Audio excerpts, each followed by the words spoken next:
As a struggling artist, man, like sometimes it gets rough, and it's really just about being yourself, finding like what you like to do, finding like your niche. Actually, the first time that I was doing what I wanted to do was with the band.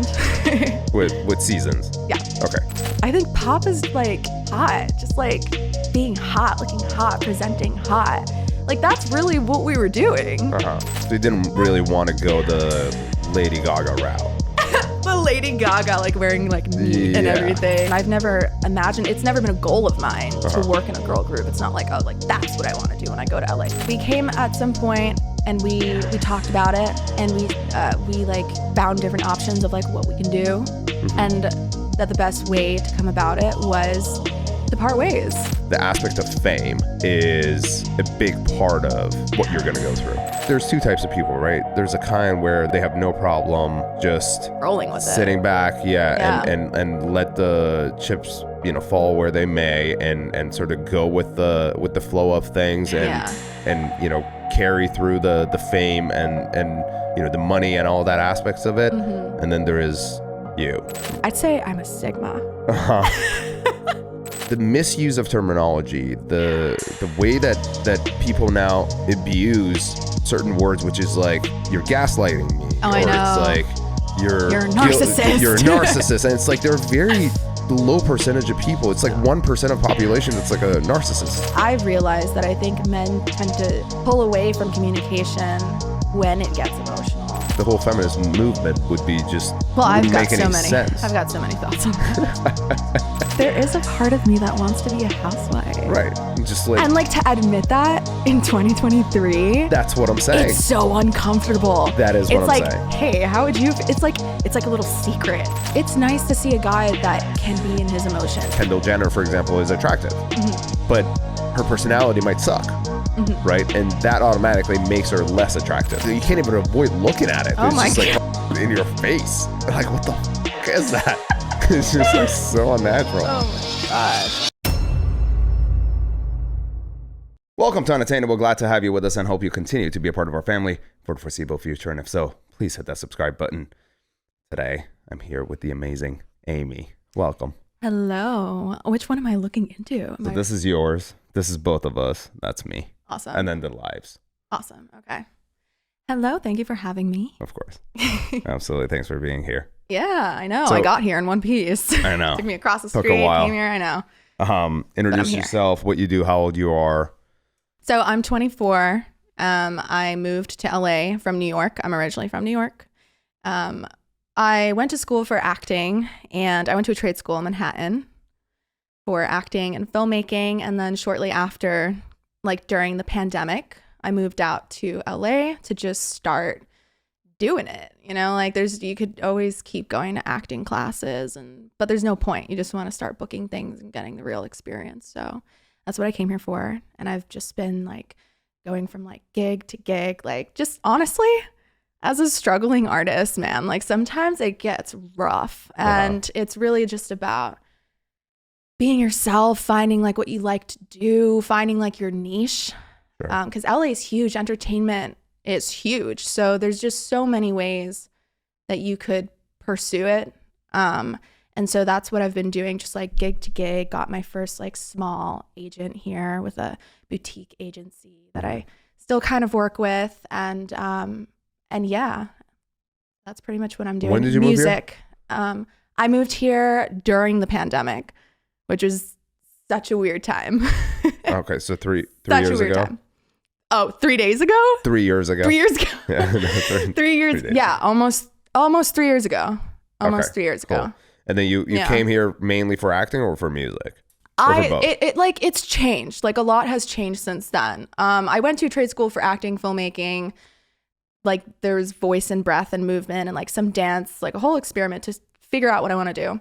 When I came here, it was essentially for acting. Okay. So I got an agent for acting, but then like throughout my time here, mostly what I really did get was small little acting gigs, and then mostly like modeling stuff, which is chill, but it's not really the direction I wanted to go. Music was really the direction that I wanted to go, and it's always been there.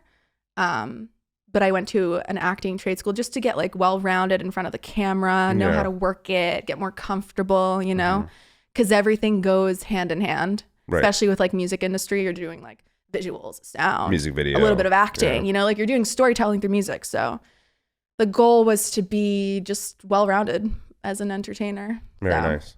Yeah. So in music, you sing? I sing. Any other? I wouldn't say I'm a musician. I don't So no playing any instruments? You know what?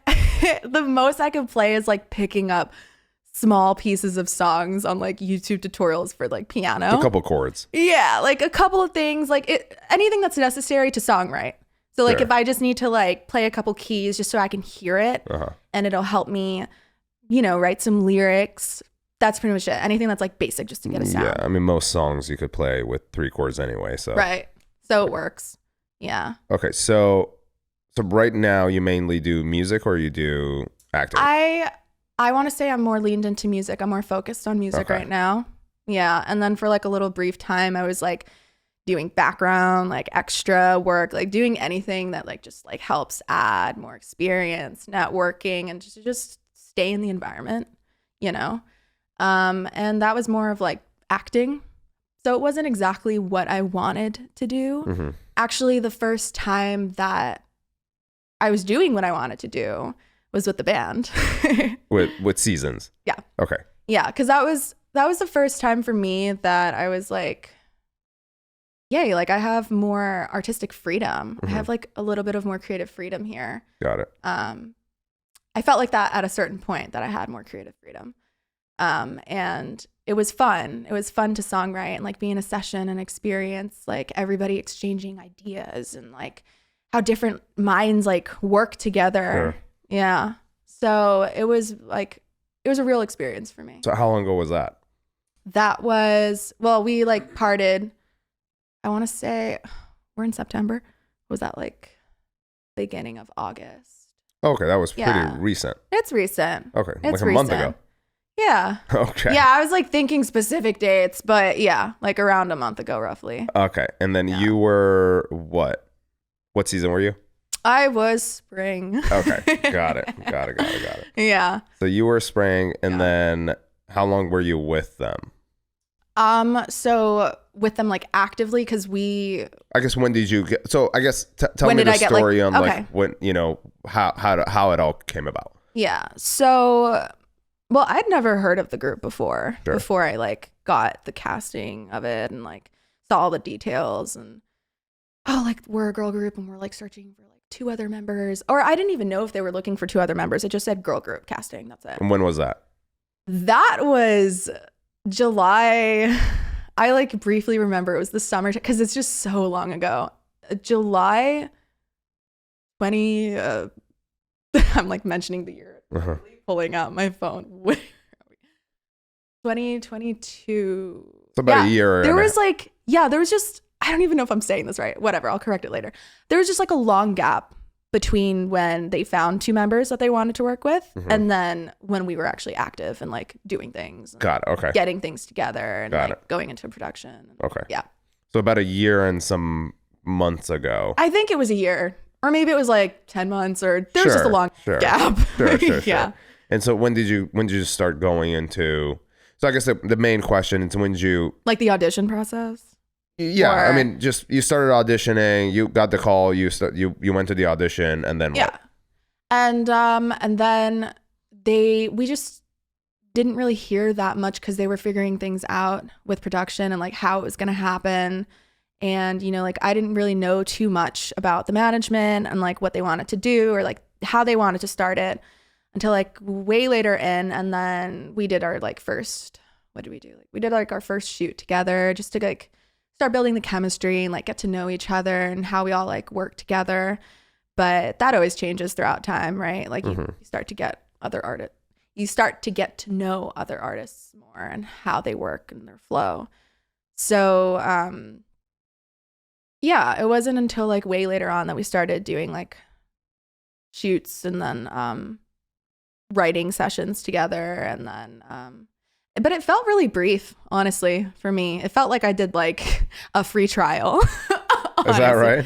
That's what it felt like, a free trial, because there was a big gap, but there was a big gap of like, you know, I'm doing other things in between there. I can't say that I was really active with them. Okay. Like if I think about the time that I was really active with them, we've done some shoots. We've done like a collab with a trendy Instagram clothing brand and like collabed with them. And then we did songwriting sessions, recording.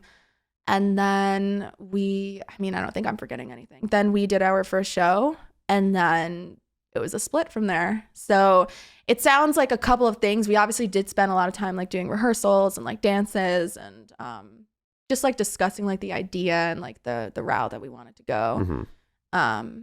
And then that was really it. Yeah. And so it didn't work out. Why? The big question. Oh. Right. Okay. You know what? It was a mutual thing. It was mutual. I felt like the longer that I spent time with the group, I felt like, because they're a pop group. Sure. So I've always been like still finding my way with music, mm-hmm. you know, like as an artist, like what sounds good versus what you can actually do. Mm-hmm. And it was an experience for me. Like honestly, like it grew me as an artist. Like I got to find out that pop is not too much of the direction I wanted to go in. And I wouldn't have known unless I tried it out. Sure. So I've just found myself like feeling like, you know, I don't know, like with the music that we're making, like, do I feel like, am I like connecting with it? Right. Should I feel like I'm connecting with it at this point, or should I just do what I can? Mm-hmm. You know what I mean? Like there's mm-hmm. like a lot of thoughts that cross your mind as an amateur artist, somebody that's like still getting the ball rolling. Sure. You know what I mean? Like, should you be picky about what you're getting, or should you just like roll with it? And I rolled with it for a little bit, but I think I just ended up realizing it just didn't feel like me. But I had an amazing time just getting to know what it feels like, you know, feeling it out, like how like the writing goes down, and like, because doing everything on my own is really different than working with a group. Sure. And I've always been somebody that I want to say I fly solo. Mm. I really like being an independent artist. Got it. I really have strong ideas. I really like taking in other people's ideas too, and like getting influenced from them too. Like all the creativity is welcomed. But I just think like my ideas weren't running as fluid, and it just like didn't feel like it could be clashing with a pop group, like with pop music. And I think maybe my overall sound as a vocalist was a little slightly different, but I don't know if that really has anything to do with pop. I just always felt like my voice is like this kind of like raspy deep kind of feel, where it kind of belongs in more like soul, or something like more deep, something more like meaningful, you know? Mm-hmm. And as far as I know, I think pop is like hot, just like being hot, looking hot, presenting hot. Like that's really what we were doing. Uh-huh. You know, like sound hot, look hot, deliver hot. Like you're doing pop. Sure. And it's fun. And it's like, all right, if you're going to ask me to do that, sure. Okay. It's fun. Everybody wants to see that. But was it what I really like resonated with? Sure. So you didn't really want to go the Lady Gaga route. The Lady Gaga, like wearing like meat and everything. I wouldn't say that they're like Lady Gaga. They're very, it was a very... Well, you know, the Lady Gaga method is like, she became famous essentially just doing whatever the right. And there's gonna make her famous. There's artists that do that. Right.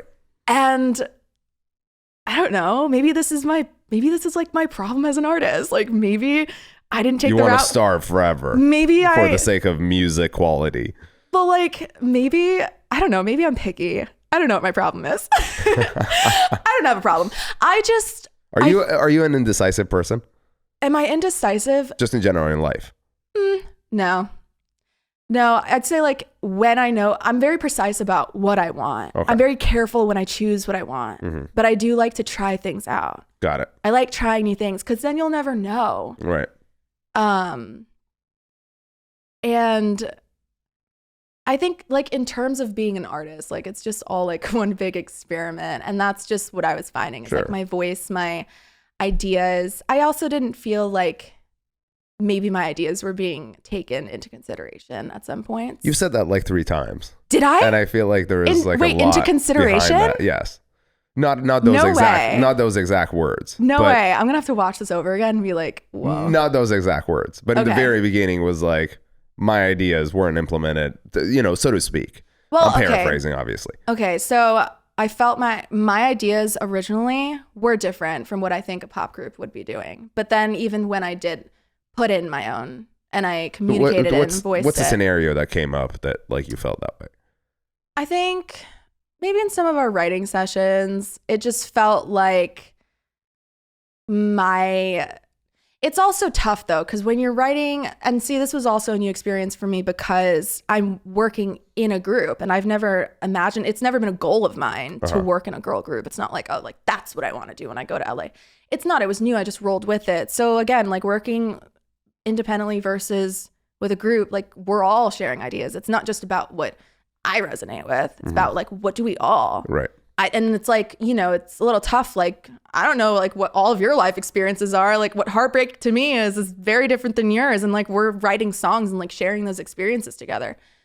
But in terms of that, like learning how to work that through, I just felt like my own personal experience didn't really connect well with that when I wanted to communicate it or like say like, I can't really remember a specific event. I just know it had to be like during songwriting sessions. Because to me, like that's the most important thing is what you're saying, like what you're singing. Right. That's what's going to translate in the video. It's going to be how you sing it. And at that point, if you don't resonate with it, well, then damn, that's where your acting skills come in because you got to act like you do. Right. Yeah. And I don't know, does music sound better when it's authentic? Or is it better like when you're acting it through? It just depends how good you are in faking it, I suppose. Right. And that's what it was for me. I just felt like even when it came to acting and other types of art, even like sometimes with modeling, like to make things interesting or like captivating, I've always found that I was able to do that like on a big or a small scale, like even throughout classes and learning from coaches and like whatever. It always came off best when it was authentic on a certain level. If like I found it real for me. So like if I was singing about heartbreak and I really resonated with that song, it would come out through my voice. But if I didn't, it doesn't happen quite the same way. So you have to use a little more technique. But it sounds like it was more of a mental issue than anything else. Because for example, Michael Bublé sings this song about Spider-Man. It's called Spider-Man. And he's like, Spider-Man, Spider-Man. Right. This is whatever a spider can. Right. And it's like, he's got like how is he supposed to resonate to fucking Spider-Man? Right. And what a spider does. Yeah. Like, you know what I mean? Yeah. And there have been songs that I've covered where I'm like, okay, I've no way, shape, or form experienced that, but I still like it. For me, it's different when you cover a song because you like what it sounds like and it's fun to do and you sound good doing it because now you just genuinely enjoy it. But when you're like writing music, to me, that's more intimate. Sure. You're now writing it. Like you're sharing stories now. It's a little hard to be like, okay, let's just like write. Maybe that's a side of creativity that I'm still learning. Right. I think I just work best off of authentic experiences and like trying to find a way to put that into art. That's what I like to do. So I think if you were asking me like what was the main difference, I would say that's it. So then at some point you guys were just like, hey, it doesn't feel like there is that chemistry that we need to have. Yeah, we came at some point and we talked about it and we like found different options of like what we can do and that the best way to come about it was to part ways because at the end it's a pop girl group.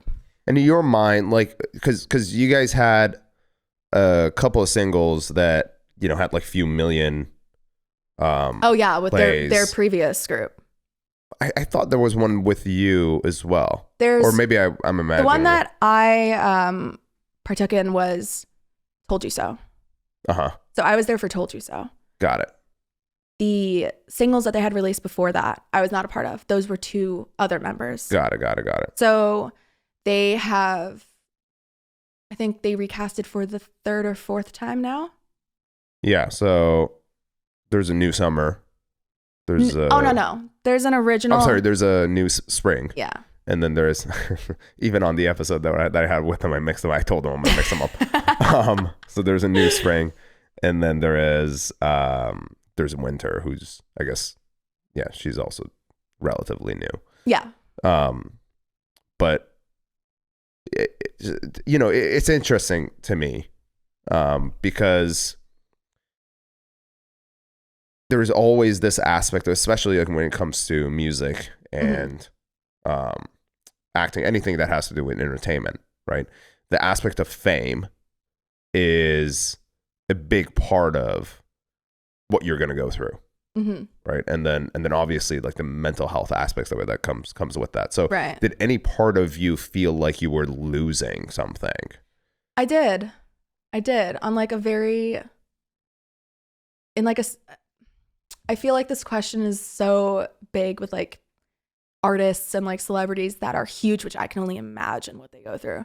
But even on a smaller scale, working with like an indie pop girl group, I did feel like that a little bit. There were times when like I needed to get out of the rehearsal to breathe because I felt like moments of anxiety.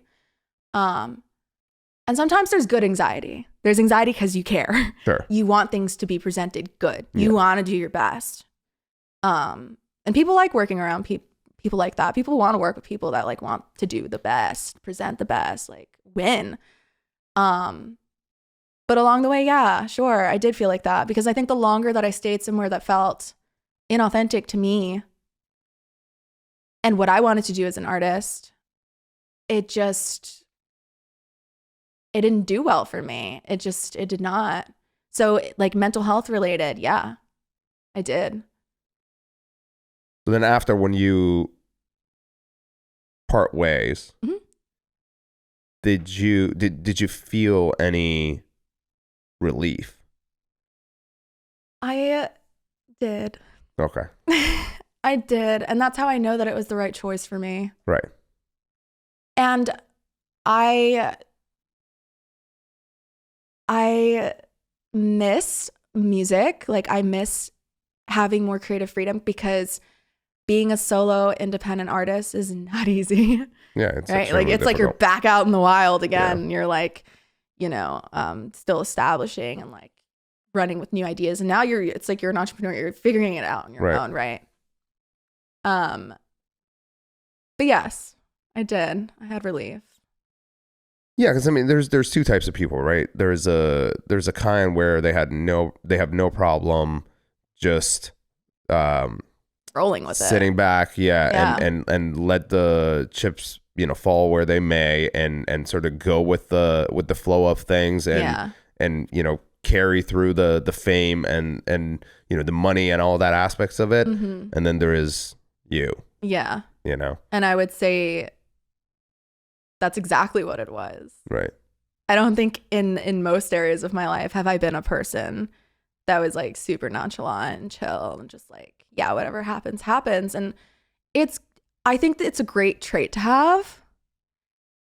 And like when you use it, certain given times, but as an artist, as somebody that like works solo, no, I'm not going to be passive. I know the things that I like going back to what you said, have I ever been like indecisive? Well, like, yeah, when I'm thinking about and contemplating and considering like what I want to do, who I want to work with, once I decide, I want to stick with that and I want to grow with that. But I want to be sure, right? I don't want to just go into anything because I'm not a flowy, like, oh yeah, whatever happens.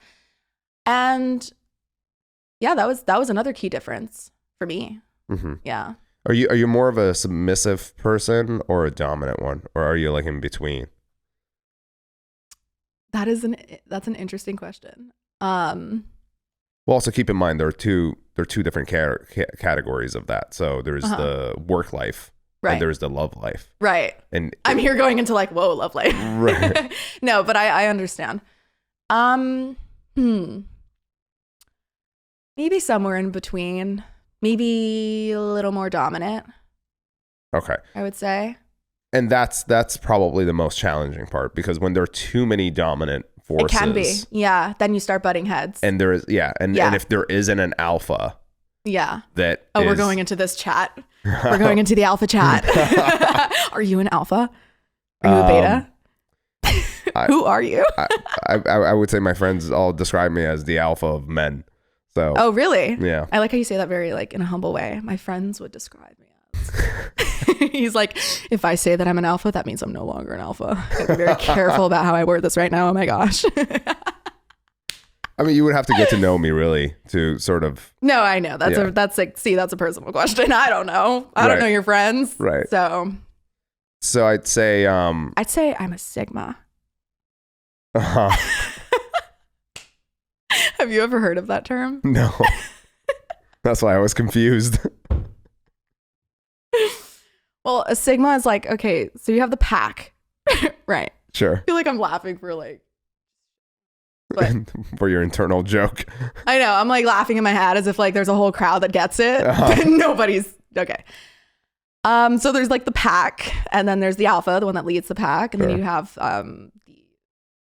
the betas that follow the alpha, right? And then you have the sigma. The sigma goes off track.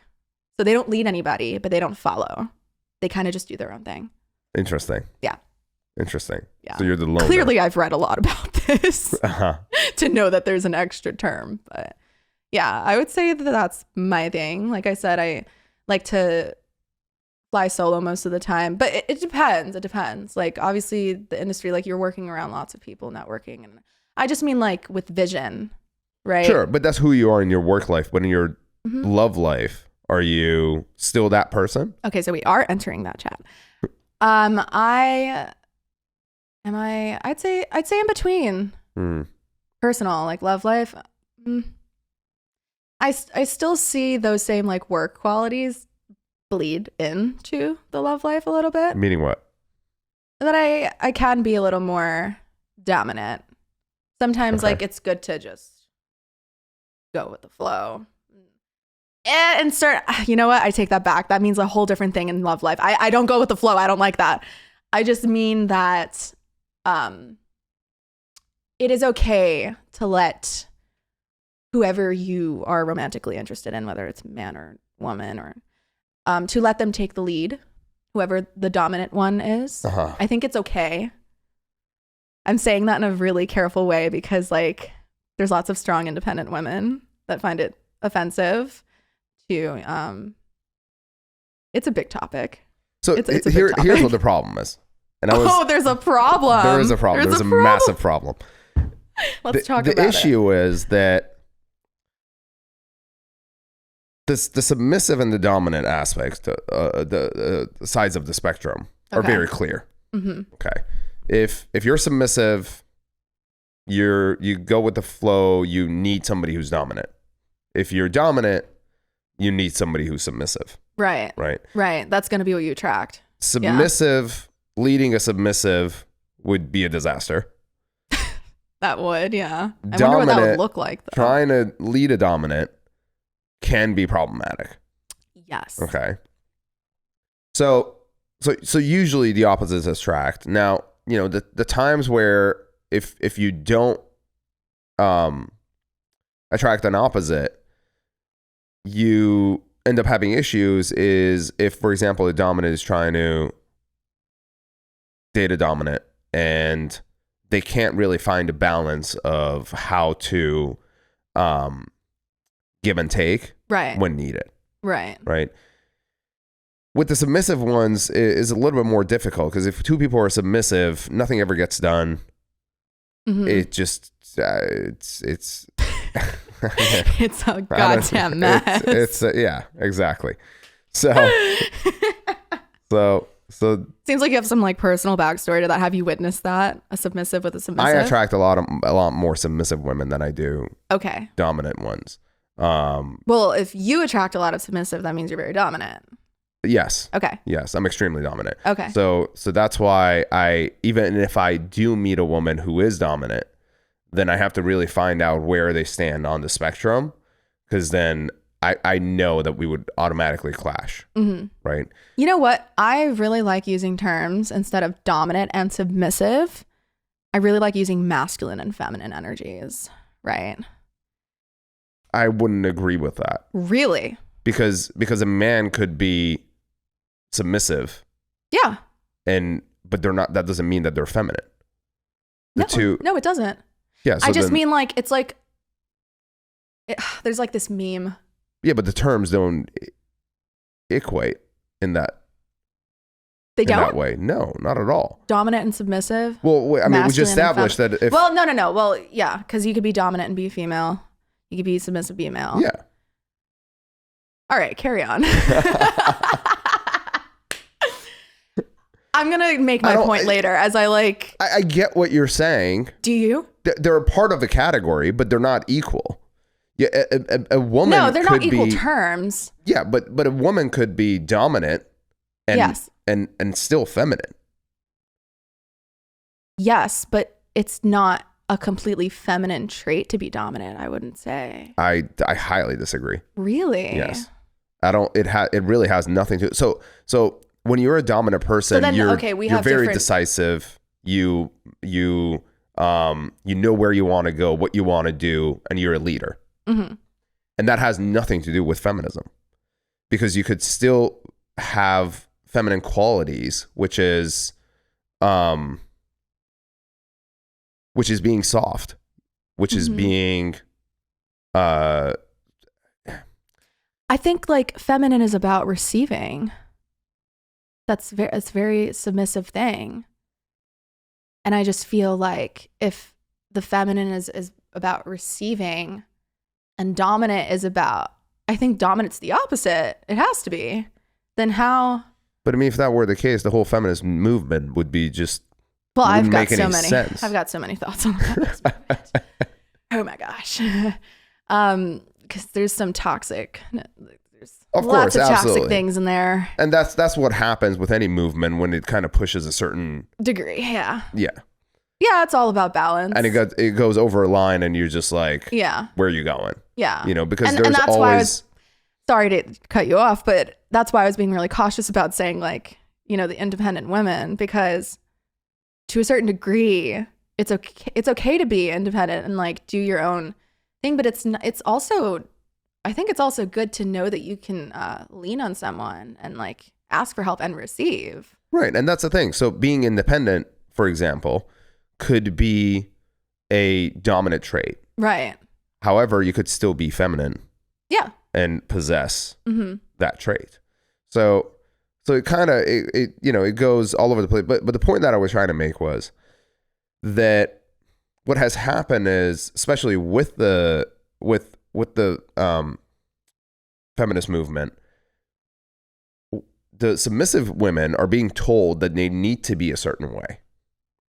And so what ends up happening is... How do they need to be?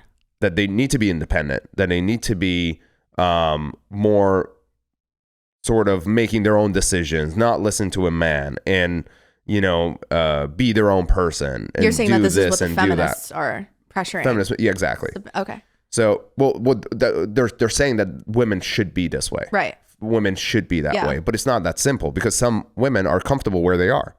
Right. They don't have to be forced to be anything different. Mm-hmm. But then when you hear these things over and over, especially when you're growing up, when you're a child or whatever the case is, you all of a sudden start to think to yourself, oh, like I shouldn't, so I shouldn't listen to a man about this and that. Mm-hmm. And if you're naturally a submissive person, you start to push through that side of the spectrum into the middle, where now you don't have a place.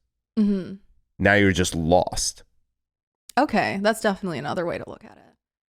Because how I would internalize it, I don't know if that's the right word, but how I would interpret it, perceive it, is this is why I go back to like talking about feminine and masculine, because I feel like it's like 2 cups of water that you're like pouring into and like kind of balancing it out, like depending on the situation and like the circumstance. Wow, I don't know where I'm going with that. I'm having a brain fart. Where were we? Oh my gosh. So that what you just said, which is like balancing it out. Do you think that because you said you're more so dominant, but do you also think that you're feminine? Or do you think that you're masculine? I would say so different. Like throughout life, it changes. Like I've definitely had more feminine moments in life. It depends. Like, it's like if you're in a situation where you need help and you're not getting it and certain things, like as a woman, like you have to sometimes do that role. And what would you say is submissive about you? Submissive to, like, when I hear the word submissive, what I think about is soft, caring, emotional, sensual, receiving, obedient. The list goes on. So you think that you possess those traits when it comes to your love life? 100%. But I wouldn't say I always like would demonstrate that. Sometimes you don't. Like if you have like a wall up for whatever reason, sure, whether you are still healing from a past relationship or based on the way you were raised, you know, it's not always like that. I feel like, honestly, I feel like most women, it's like an inborn natural trait. I don't know. I could be wrong, but I just being feminist. Being feminine, like deep down, like what feminine really means, because there's so many different qualities of what feminine is, what it is to me, or the parts that I have, the parts that I was born with that I express that are feminine. Feminine is so much, and I feel like all women have that. And I think it takes like the right masculine energy for that to surface, for you to feel safe to show that, because we don't live in a feminine world, so it's like tough to find the presence of that masculine energy, right? Because whoever the masculine is, like if you're in a same-sex relationship, whoever the masculine or the dominant one is, it's just it's tough to find that. I think these days it's a little tough to find that. I've come across lots of more so feminine men than masculine. Interesting. Yes. It's also about what you attract, right? So if I lean a little more towards dominant, I'm gonna find more feminine. You said a word here, which was obedient, and that's very interesting to me because you don't come off as an obedient type of woman. I'm not, but in the rare occasion that I have, because I have experienced what it feels like to be obedient, to want to, not because I have to, not like in a negative term, like what would be another, like a safer word to use, like what's wrong with obedient? I don't know, I'm thinking of like a dog, like saying like sit, like, so like typical, like just like be obedient, like just do what I'm saying. I don't know. That's like the connotation that I have. But that is what it is. I mean, I don't understand why people like want to sugarcoat the term. Like that's what it is. Because if I tell you to do something, you do it. That's called being obedient. Yeah, and something about that to me, like in a relationship dynamic, it's a little foreign to me, I would say, than it would be. It's a little foreign for me to be willing to be more on the obedient side. But I'm saying in the rare occasion that I have been, because I wanted to, because it felt right, because it felt natural. I've liked it. I've loved it. It feels great. Like it feels Which proves safe. My point that when you know that you're being led in a right direction and you're safe, it feels great. Right. Actually, it feels freeing. It feels amazing.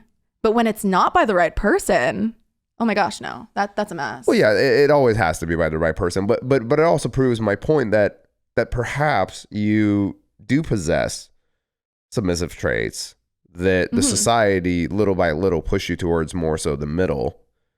And you're saying that I was influenced by feminism? Possibly. Is that what you're implying? Possibly. Okay. Maybe. Yeah. Big movement. I mean, I've never been anti-feminist, but you know, like it's a balance. Even if it is subconsciously. I mean, yeah. You know? Yeah. Because there's a lot of empowering terminology that gets thrown around on a regular basis when it comes to the feminist movement. Yeah. Right? And again, there's nothing wrong with any of that, but I think there needs to be a category of people that are also catered to, which is, hey, like it doesn't have to be for you. You know, this is for those who want a specific type of life because their personality traits do qualify as that. And the rest of you who are submissive and want to be submissive and want to be obedient and want to be a housewife and want to live and see, like, there is a part of me that wants to be a housewife. Right. Just like, and like to admit that in 2023. That's what I'm saying. It's so uncomfortable. That is what I'm saying. Hey, how would you, it's like a little secret, like deep down. And I just feel like lots of women would like that. But it's so, I don't know. I can be contradicting sometimes, because as much as like deep down secretly, like I would love that with the right person. I mean, obviously everything with the right person, but somebody that you feel safe with, right? That would be great. But then it's like, I'm also like,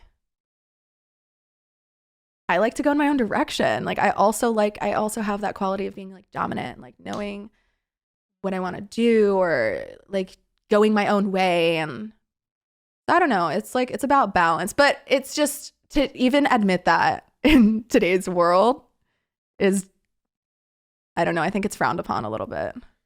Which is my point. Yeah. Exactly. You know, the society is like making you feel guilty. Yeah, and I do. About feeling a woman. Yeah. And having feminine qualities. Yeah. And being comfortable and being okay with just accepting that. And it's like and especially nowadays, you know, the feminist movement now paints men as these like monsters that are just like doing God knows what. I know. And it's like, that's where it goes out of proportion. Yeah, with anything, with any movement. I think preaching anything too strongly or fiercely. Or is that what we need? I don't know. There's been hundreds and thousands of years of mistreatment from women. So maybe like now that it's like modern times, like they're just going at it 1,000% and saying uncalled things that are not fair. But it, like, I don't know. Is that what we need? I don't know. Is it right? No. But this happens like with so many other things. Of course, absolutely. But I think there needs to be accountability, and people need to just 100%. Understand more so, because everybody nowadays, what happens is the misuse of terminology, the way that people now abuse certain words, which is like, you're gaslighting me, or I know. It's like you're a narcissist. You're a narcissist, and it's like they're very low percentage of people. It's like 1% of population that's like a narcissist. It's like, it's just crazy that people that lack knowledge, know nothing about any of these things, are just like walking around saying, oh, I dated this like toxic narcissist. And I'm like, what was so narcissist about it? Like, oh, like he like didn't want me to like dress a certain way. And I'm like, that doesn't make him a narcissist. Like, I know. And I really wish it wasn't that way, because now the people that actually have experienced a narcissist are just like under the blanket. Because now it's like, now you have to say like, okay, like, is this person a textbook narcissist?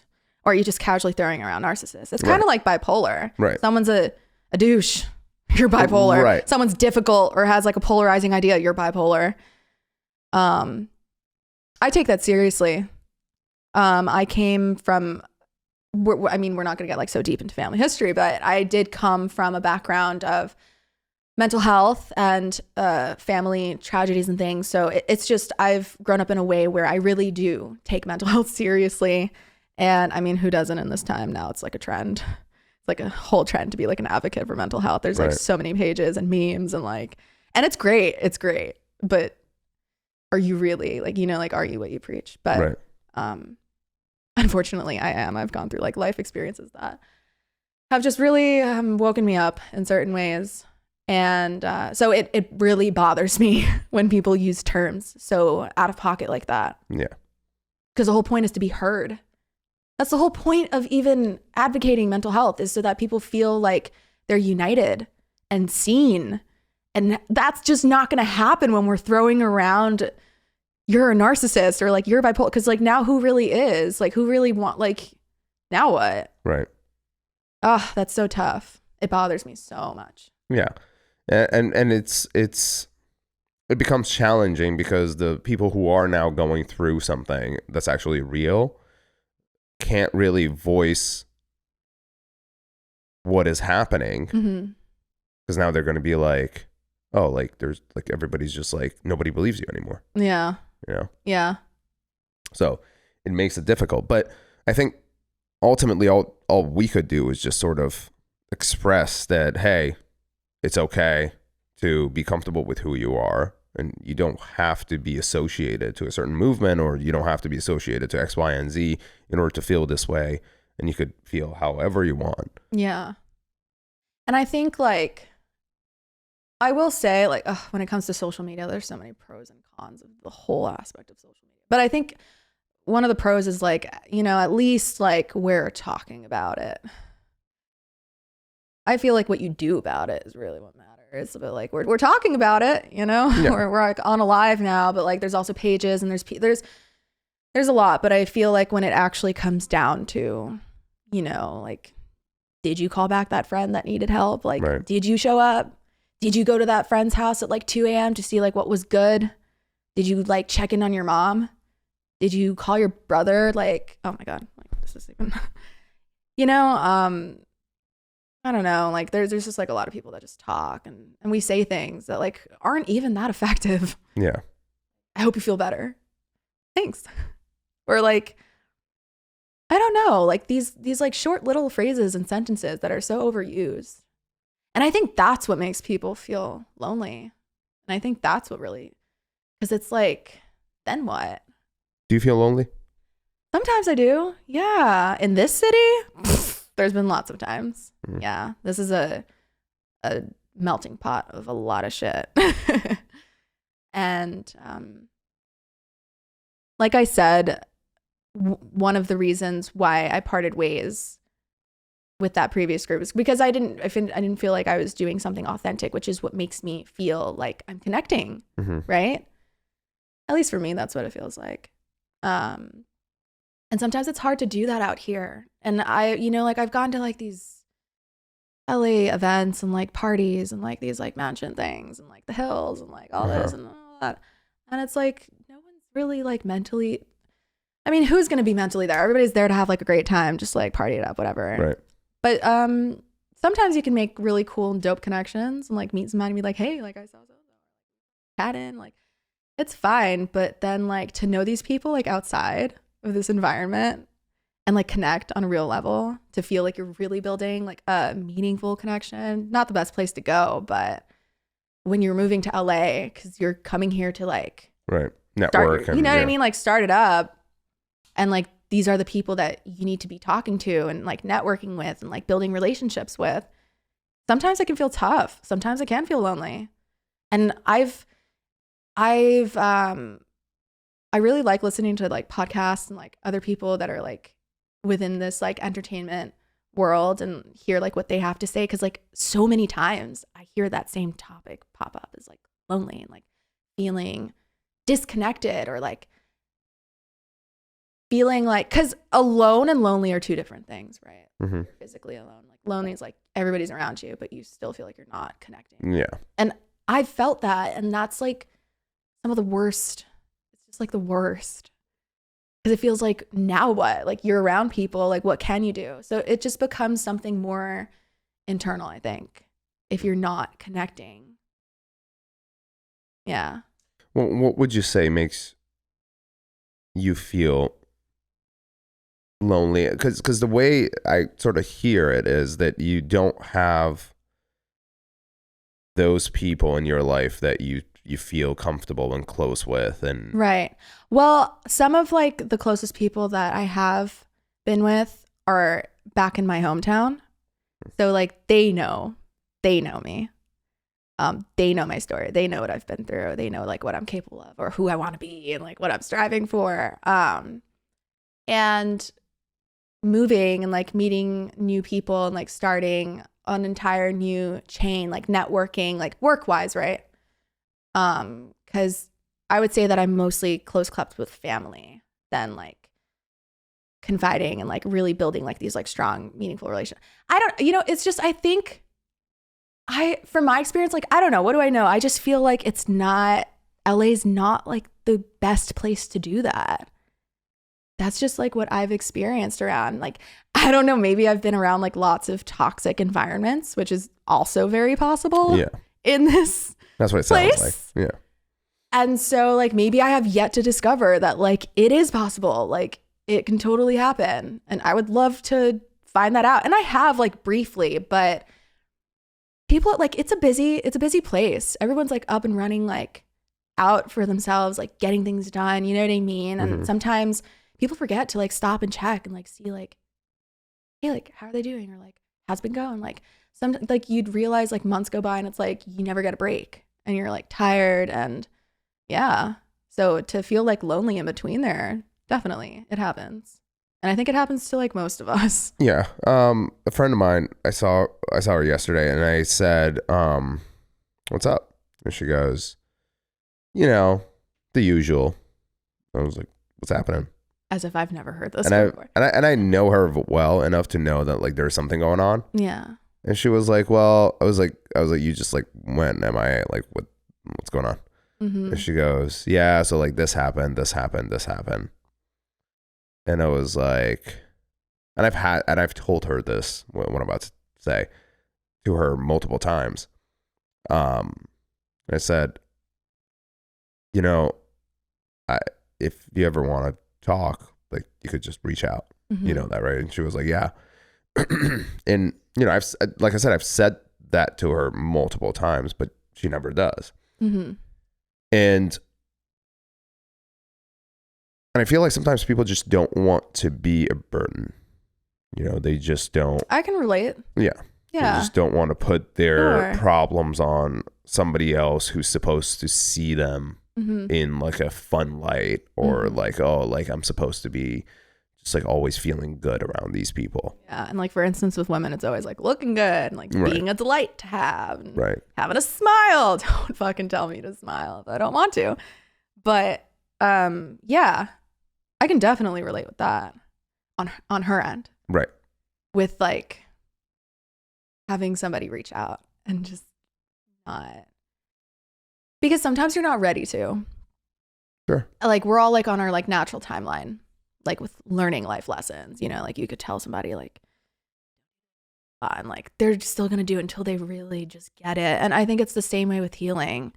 Because like some people can get people that love you, like in your circle, family, close friends, like lifetime friends, when they see someone hurting and they're like so desperate to help them and like give them the tools to do that or communicate to them and like offer to reach out and like listen to them. Right. Yeah. It can get like really hard on their end to watch somebody not respond or like not take the help. Yeah. And it's just like truly difficult on both ends. And like that's something that I always like remind myself when I find myself in that kind of position where I'm like not communicating and like I'm retreating into like my little hut. I also like think and like try to consider that like, oh, this is probably hard for them too because they're not getting it. They're not here.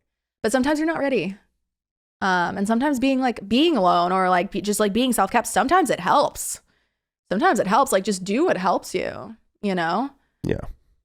Yeah. Yeah. I feel like people have like these different drawers, you know, and like in drawer one, you got the closest people to you who you share everything with. And then you got this other drawer and it's like, you know, you're friends, but they're not like that close. They're just people you hang out with. Right. But don't share like the deepest, darkest secrets. You're saying those same friends would share deep, dark secrets? No, that you do not. Oh, I was about to say that doesn't make sense. Yeah, no, that you don't share. Yeah, those your things surface with. level social, like, hey, let's go have fun, whatever. You like, got your acquaintance drawer, but I think it's always difficult it's difficult to come out of one drawer and go to the other drawer. You know, as an outsider. Well, what are the rest of these drawers? Well, it's just like, let's say for the sake of this conversation, I'm in the acquaintance drawer. Okay. Right. And I wanted to go to, you know, the more of a fun friend, you know, drawer. And that's probably like easier. But then if I wanted to go from the fun friend drawer to like the more deepest, darkest, you know, closest, best friendy drawer. That's like where you cross a boundary. You know, that's when it becomes difficult because people always have walls up and don't want to let just anybody in. Yeah. Sometimes, yeah. I think that's when being vulnerable is a superpower. Right. You never know what happens. Which seems like you have a hard time doing. Being vulnerable? Yeah. I used to. I'm coming out of it. I've been coming out of it, actually. Okay. I've been like, that's so funny that you say that. It was something that was like having like a wall up. I've definitely experienced like what that's like not wanting to share emotions and all of that. And then again, that goes into like feminine energy, I would say. Mm-hmm. But as I've been like gravitating more into that, I have found that being vulnerable does help. It's just really scary. Right. It's really scary. What makes you scared of it? Because not everyone is safe to be vulnerable with. What makes them unsafe? Someone that you trust. You know that you can trust them to be vulnerable. Like, you know that you're in a safe place to show them your weakness. And you know that they're not going to take advantage of you. Sure. They're not going to hurt you. Or they're not going to see a change in your character as a whole just because of this thing. Even if it's bad. Even if it's really bad. And yeah, like, not to sound like skeptical, I don't know, or malicious, but like, I don't even know if malicious is the right word, but not everybody is safe to be vulnerable with. You know, like there are people that look at you like a chess piece in their game and just need something from you. Once they get it, or if they don't get it, they don't care and they're gone. So obviously nobody like that, you know, you have to just be really careful. Yeah.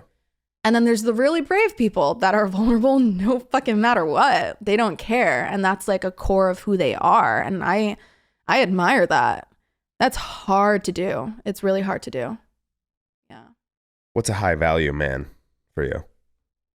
High value man, like the qualities that this man would possess. Mm-hmm. High quality man. That's an interesting question. I would say strong work ethic. A great listener, is attentive. I don't know. This is like a tough one for me. Why? Because I feel like I keep going over the mic. Because I haven't come down to like the nitty gritty of this since I haven't really been in the dating world in a little bit. It hasn't been that long, but how long has it been? It hasn't even been long, honestly. It's been like, it hasn't been, but I'm saying like, it's just not a question that I'm thinking about. I'm not like actually like, oh, by the way, like here's like my whole list of what it is. Cause I already know, like, it's like, I'm not here ready to, but it's been probably like 3 months. Okay. It's not that long. It's really not, but it's like I was coming out of something. So I'm like, you know what, this is like the least of things I even want to think about. What would you say have been the common denominator qualities in the past, however many guys you've dated? Okay, so like what characteristics and traits have I picked up on where I'm like, that I like, yes, that I want, yes. Okay. Yeah, I would say a great listener, their communication style. Oh my gosh, see, like now it rung a bell. Communication style. That is number one, actually. Okay. What style would you? Being attentive, just being in the same mental place, like getting each other. Okay. So it's like, we don't have to like talk 24/7, all of like that. No, but it's like, if we just come down to like the basics of things, like how we want to work things, like how we understand each other, not just hear, not just listen, understand. That can really make things so much smoother and way more simpler than without communication. Like if communication is off, it makes it impossible to make a relationship. No, it's aggravating. Things like spiral out and no. What else? Communication, being a great listener, having a healthy amount of feminine energy. Yeah. You want the guy to have a healthy amount of feminine energy, you said. Yeah, to be intact with their emotions, I don't want to be with somebody that, you know, like when I'm going through a devastating moment in life, or I want to be vulnerable, and they can't connect because they're not intact with their emotions. It's not so much that it seems like we have different understandings of feminine energy, I think. Possibly, but it's not so much that you expect him to be emotional if shit goes south. It's more so that you want him to understand you when shit goes south. Yeah, no, not okay, I could see this. Not to go emotional when I'm emotional, because now we're just all emotional and like, now what's going on? Like now we're both too submissives and everything's getting like all messy, and no. You know what? I think it's personally refreshing, and it's nice to see a guy that can be in his emotions. It doesn't consume him, but he can go there. And he wouldn't like normally do it like all the time, but he would go there if it's for someone he cares about, to be able to partake in a conversation, to have a talk, to communicate. Because I think for my few experiences with men, because I'm not like huge on hookup culture. I've been like in long-term relationships.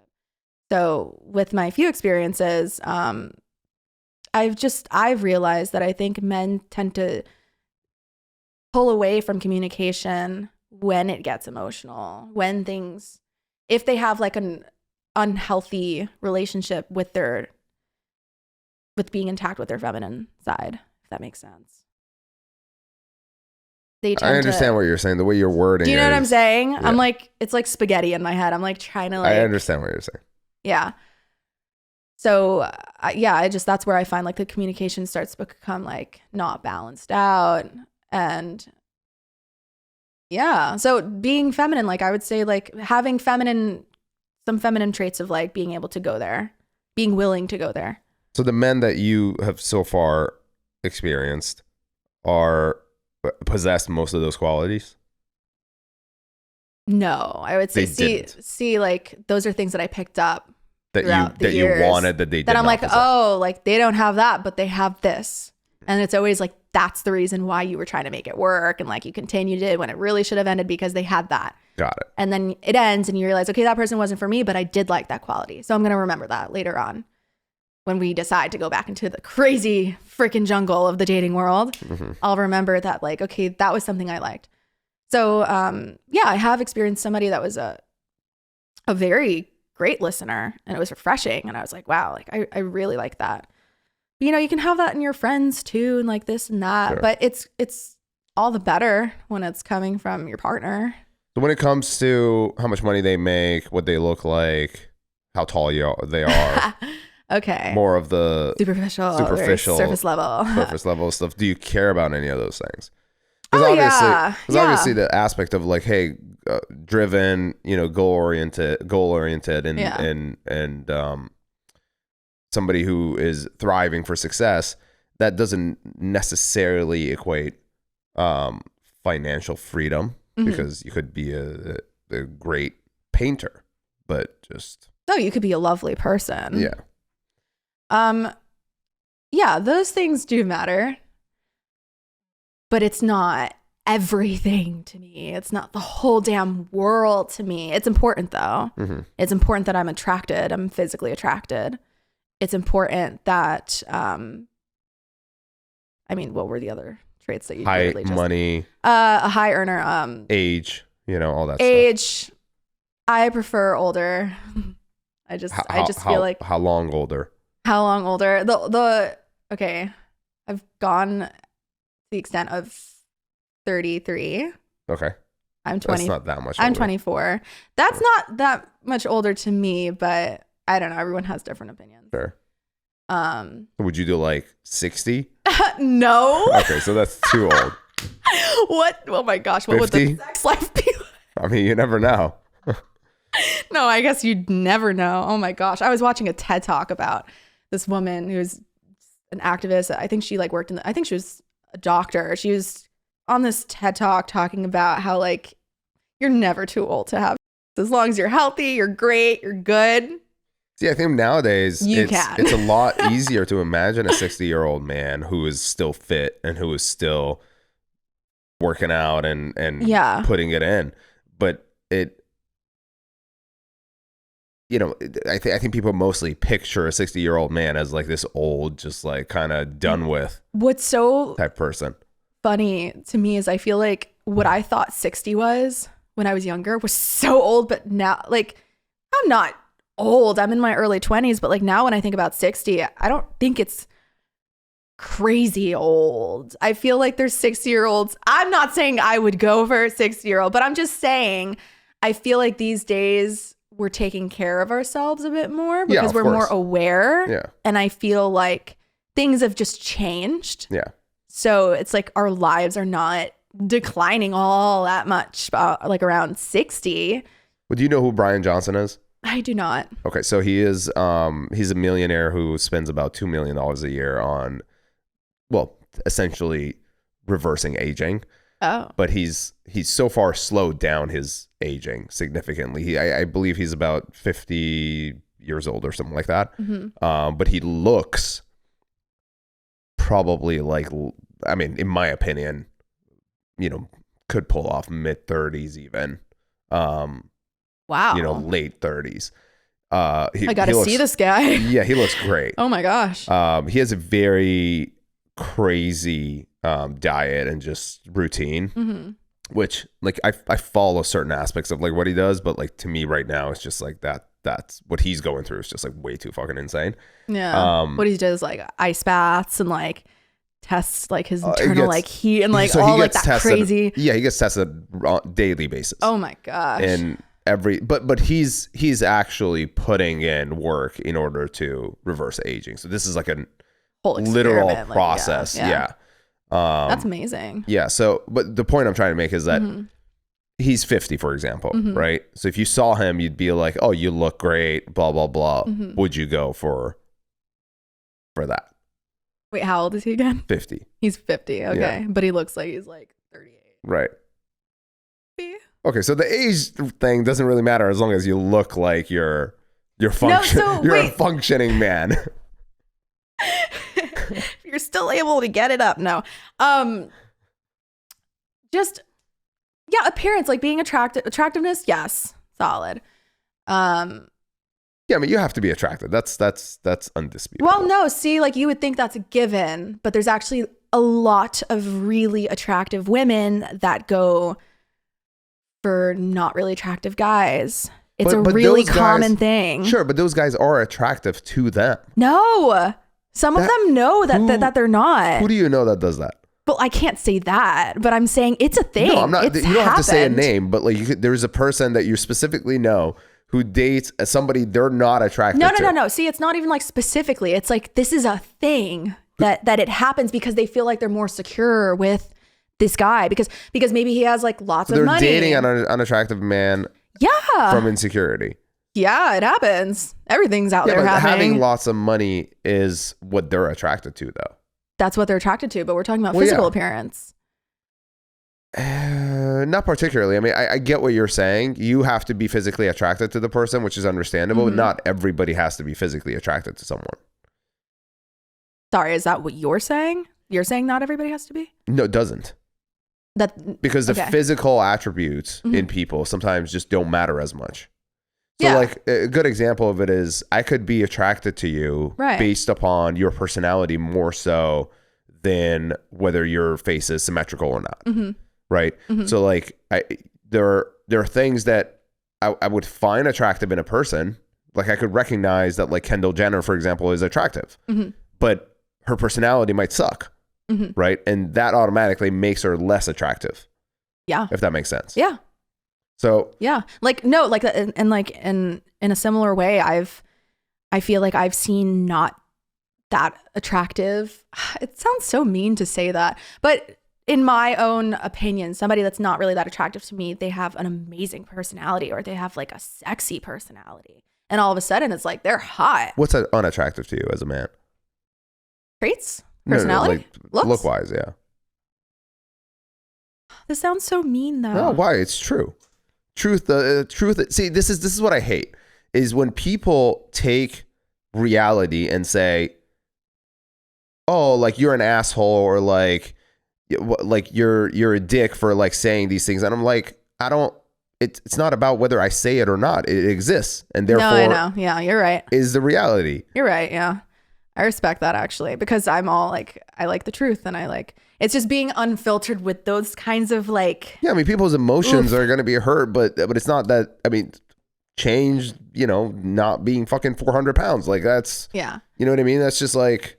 So then I would say symmetrical face is attractive. Height is attractive. I like taller. What's the height? The height. Okay. I will not. I refuse to go any lower than. I want to say 5'10", but that's kind of scary for me. I want to 5'11". 5'10" is scary for you? Like 5'10" is we're doable. Okay. What needs to make it is like I have to be able to wear heels, and you have to at least be like 2 inches taller than me. But that's easily fixable though, because now they're like men's shoes. I guess. Yeah, that's no problem. Like, I'll put on shoes that are like fucking 5 inches. I don't give a fuck.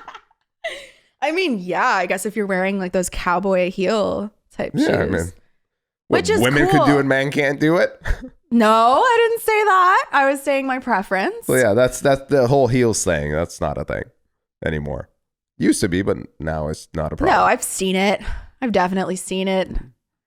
It I don't know. As long as we look good as a unit. Okay, as long as he's a little bit taller than me, we're good. Sure, okay. I just try not to go anything. What are you, 5'8"? I'm not. No, I'm 5'6". 5'6". Okay. 5'6". Arguably. Apparently, okay. I've been told that I'm not, but I am. So you're 5'5". No, I'm 5'6".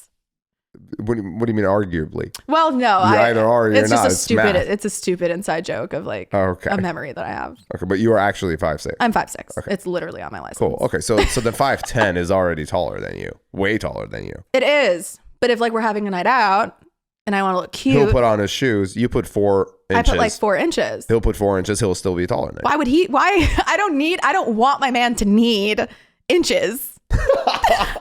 I don't want that. That's what we're avoiding here.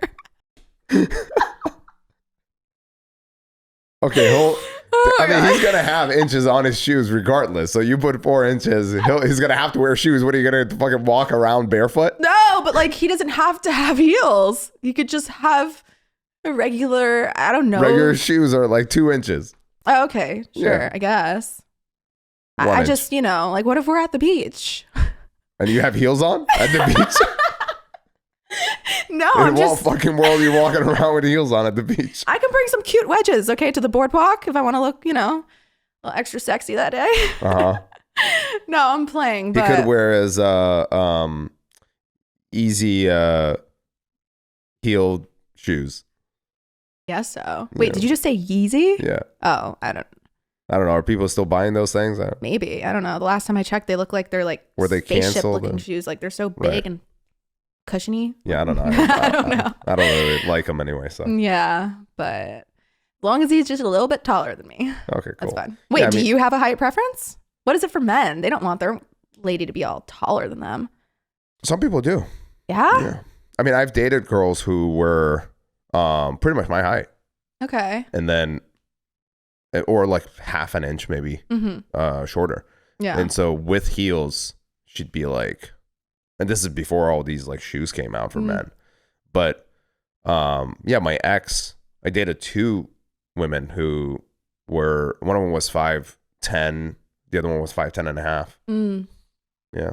So with heels, they were like 6'2". Yeah. Tall. Yeah. Tall ladies. They just look like, but for men, that's like a, it's a show off. It's more cruel for men. I feel like, really. I mean, like under women's expectations, like we always kind of want them to be taller. I think. Sure. Yeah, but the point I'm trying to make is if I were to date a girl who was, which I have, but like if right now I was dating somebody who was, taller than me with heels on, that's just a show off that like, yeah, I pulled. So it's like great for you guys. Yeah. So like we don't give a. Yeah, you guys don't. But I mean, I'm sure there is like a height limit for how short somebody could be. Definitely. Sometimes there's so it's just kind of changes, but there is no like specific, like how it is for women, because women are just like 6 foot, you know, yeah, 5'11". Yeah. Like I'm 5'11". And then like when it comes down to that, a lot of them, like I've realized at least that they do feel a little insecure and they try not to wear heels because they don't want to be towering over their man. But I guess to you guys, like it doesn't matter. Yeah, it just doesn't. Show. I mean, some people, like I said, some people care, some people don't. But yeah, it's just amongst your preferences. Yeah, like I wish I like looked into surgeries to like get myself up to like 6, and I was like, wait, there's surgeries? Yeah, there's like knee surgeries and stuff you could do. Yeah. Oh my gosh. Yeah, I mean, I would never do it just because it How much have you read into this? Is it like successful? Is it like a real thing? It works, but it makes it unfortunately, you're not going to be able to play any sports anymore. You can't like do active things, and you're just like fucked because you have screws in your leg. Oh my god. So it's like really messed up. So painful. Yeah. Yeah. Yeah. And so I would never do such a thing because I'm extremely active. So like wow. I do a bunch of things. Yeah. That I wouldn't Sometimes be I able think to do. about like how much different would wait, can I do that too? Can I bring it forward and like yeah, you could do whatever you want with it. An hour and we're almost done. You're like, can I move this? I've been like having a silent like little battle over. with it. I'm like, why can't I keep bumping into you. It feels so much better. No, I've always been thinking about like how much more different would my life be if I was, I don't know, 3 inches taller. You'd probably be a runway model. I was like, well, I'm stuck with commercial because I'm fat. Could have been doing Victoria's Secret or something, but no, we're here. Hey, if it were that easy.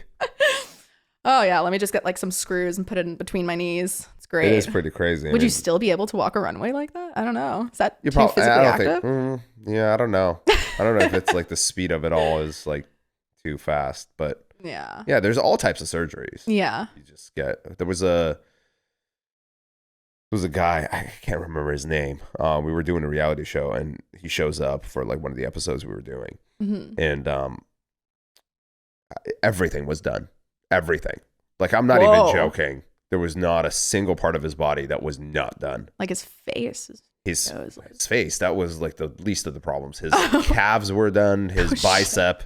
His dick was done. What? Like yeah, everything. That's a thing? Yeah. Yeah. No. And it's like his dick was like the most like noticeable because he's just like it's like it looks like like it was like bulging you have a while he's hard on at all times. Oh my god! And it's just you can't even avoid looking at it. Oh it's my just like in your face. Like what the fuck is that? It's just like so unnatural. Oh my gosh! Yeah. Damn. But that was really excessive, like the work that he had done, in my opinion, anyway. In my head, he sounds like that. This guy that like looked exactly like he strived to look like a Ken doll, like legit, but that's what like, he's famous for. Is he? Yeah. Because there's a Barbie. There's like a woman that wanted to look exactly like Barbie and they would do like, I don't know, they'd be like seen together. We might be talking about the same person. Are we? Yeah. I like remember this from like a couple years ago. I feel like I haven't seen them surface the internet in like a little while. Yeah, we might be talking about the same person. Yeah, that's scary. That's like to a degree, that's mental illness. I mean, I talked to him and he was like, "Oh, you actually met him?" Yeah, no. We had like a full on conversation about like the work he's done. And he was just, I was like you're not afraid of like shit just going wrong. It was like, no, like you know, it's all been fine. Fucking insane to me. That's like I don't know how that's a thing. And there's a lot of people that go overboard. You don't have to work out. You don't have to like do anything. You just look like that. You know, it's just crazy. He's just got abs and fucking biceps and triceps and fucking calves and quads. Yeah, it's just everything. Oh my gosh, crazy. It's absolutely crazy. Final question. All right. The green and blue bubble. Blue bubble. Doesn't matter if a guy has an Android. Oh, hell yeah, it does. Oh, it does? Hell yeah, it does. If I send a message to an Android, I don't know if that shit got there. It's like writing a letter, putting it in like a bottle and putting it in the ocean. Yeah, I don't know where the fuck that went. Zach would have loved this moment. Oh my God. It makes us 3-3. Does he have an Android? I have an Android. Oh my gosh. It's for Mo. Listen, it's for much smarter individuals. There's, I guess you guys are like more low key. I don't know. What do you mean by low key? I don't know. You guys just like, you just don't care. Oh, don't give a fuck at all. That's what I'm saying. So, it honestly doesn't. I like that. There's not been a girl that I wanted to be with, and she found out that I have an Android, and she was like, no. And it's just like, there's no such thing. Well, you know what? Okay. I wouldn't say that's like, oh, that's a no, but kind of like, okay. Well, I guess that's what we're doing now. I'm just like, all right, whatever. This guy has an Android. I don't know. That would definitely be someone that's like way older than me, I feel like. I don't know. Or I guess it doesn't matter. I guess the stereotypes just keep getting worse. I just feel like, who the fuck has an Android? Is the camera smart. Better? Yes. Okay. Well, that's a valid reason. There are a lot of that. There's a lot more apps. There is customization. There's shit I could do you cannot do. Oh my gosh. I mean, up until very recently, the new iPhone is just getting the charging port that we have.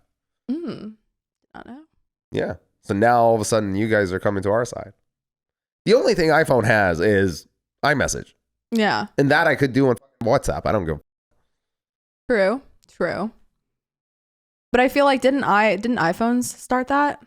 They started the whole like seeing that you're typing. Like, I don't know, just being like more interactive in that sense. And now like a lot of other apps are doing it, like Instagram DMs or like Snapchat or like that you're typing? To see that somebody's like actively on it the way that an iPhone does, the way that an Android does not.